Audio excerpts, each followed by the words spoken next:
Today we're going to have a look at something so many of us struggle with, and that's the simple task of taking our dogs for a walk without them dragging us down the street.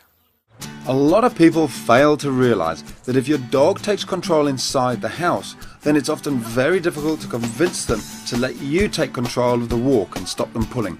The two are linked. In other words, the things that you do inside your house directly affect how your dog behaves outside. Here you can see that Bella is already behaving completely differently with me compared to with her owners, and that's all due to what I've done inside the property. You can see she's already convinced that she should be following me and that I should be leading. My job is already half done. So let me show you some fundamental stages to getting your dog walking nicely on the leash. Firstly though, a little background about dear Bella here. I was called in to work with her because there was tension growing between her and a little Jack Russell who also lived there.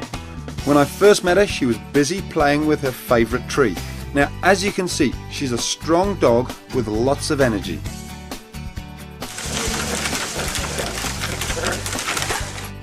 It's worth pointing out that Bella's owners usually walked her on a choke chain, but as you're going to see, she either isn't very fond of it or she's already playing a little bit of a game, something I will talk about in a minute. What I'm going to demonstrate in this video is that very often you won't need a choke chain when you give your dog all the right messages.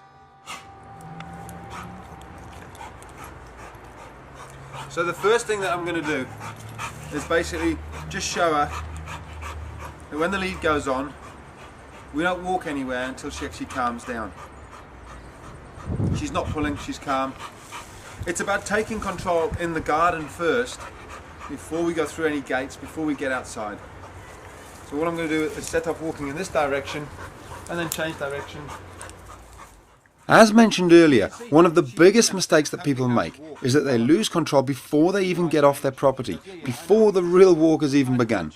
If your dog is doing backflips, chewing the leash, barking and jumping up at you when you pick up the leash or attach it, then I suggest you either turn your back on your dog and walk away, or if the leash is attached, stand still and don't move. Show your dog that that behavior they're doing simply doesn't work. If your dog's on the leash and still hasn't calmed down after a minute or so, then take the leash off, walk away and repeat the exercise later on. With some dogs, I've found that cancelling the walk is one of the most effective ways of convincing them who's in charge. It's almost like a signal that you have complete control.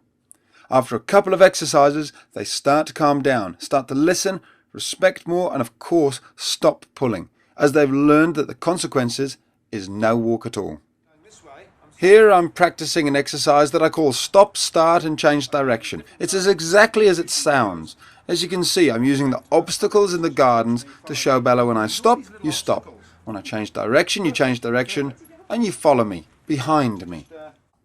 Now, whether your dog respects you and will follow you nicely around the garden will depend greatly on whether you've managed to convince them in the house that you're in charge. If you're already struggling, then it's highly likely that you're making some big mistakes inside the house, something you can learn more about in the following videos. The work that you do at the front gate is incredibly important. If you think about it, the first step through the gate is actually the first real step of the walk outside. So make sure that your dog is calm at this stage. Here you can see me blocking her with my leg. In dog language, I'm saying I'm in charge of this space. Stay behind, I'll go first. Here's another powerful little trick. After one step outside, I show her I'm still in charge. I make the decision to turn around and I walk her back inside. Another quick way to check that your dog is calm is to get them to sit at this point. So just to remind you, here's Bella and her owner a short while earlier, and here she is now. And as you can see, she's a totally different dog through using these simple techniques. Of course, there's loads more that I'm looking forward to sharing with you in future videos, especially how to gain your dog's respect inside the house. You'll be glad to see that we successfully got Bella and her housemate Asterix not just back in the same room, but actually on very good terms. So whatever your issue, don't despair. It's my absolute joy to share my knowledge with you. And as you can see, when you give your dog the right message, there really is no limit as to how quickly they will respond.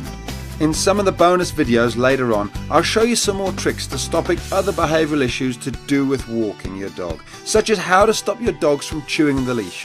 This is actually so easy, you'll kick yourself when I show you. So there's just one of the many videos that I've made that deal with the issue of getting your dog to walk nicely on the lead. As you can see, when Bella was given the right messages, she walked perfectly. She changed of her own free will.